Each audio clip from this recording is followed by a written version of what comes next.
When you talk about collections, you open a lot of files. And so the first thing that I want to do here before we move to the next topic is just clean up the work that I've been doing. I'm going to cancel this and I'm going to hide Outlook. And I've got a lot of PDF files open, so I just want to take a moment to close those up. And we'll jump back over into all of these different files that I've been working with. And there are a lot of them, so it's going to take me just a second to catch back up to this.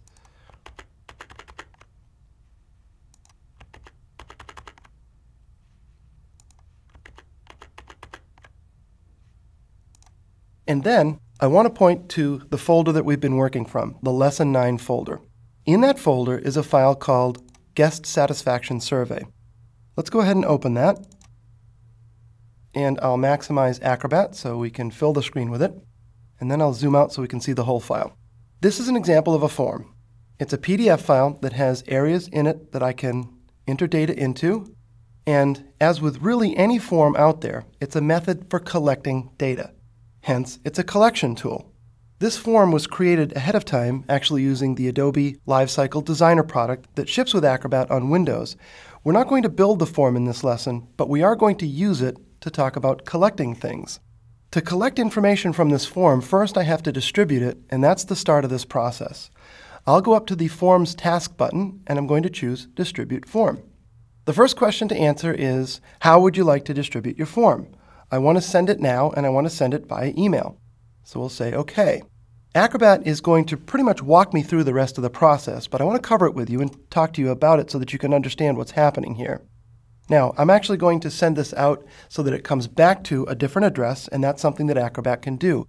I set this address up this way to show you that when you identify yourself to Acrobat in the preferences, the Distribute Forms functionality picks that up.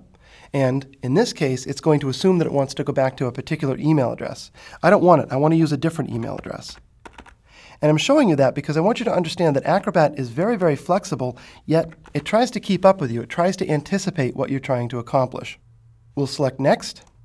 This question is asking me where I want the collection of the data to go. Now, there's a number of different places that I can put it. I'm going to select Browse.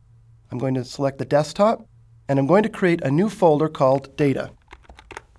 I could put this folder anywhere that I want, but I want it on the desktop for easy access.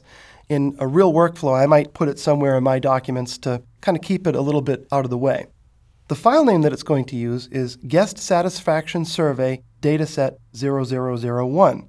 Adobe did that because it's referring to the form that I'm sending out in the first place. That's called Guest Satisfaction Survey. It's a data set to represent that it's going to be a collection of the data that I'll get back from this process. And 0001 indicates that it's the first of the data sets that I might collect. In a moment, I'm going to show you how flexible this product is, and the reason for the number here will become apparent. But let's continue. I'm going to open this folder and select OK. What Acrobat has done is it's placed a file in that folder that I'm going to collect data into. The next step is to choose Next. And this is where I'll go ahead and add my recipients. In this case, I'm going to add Jane Doe's email address.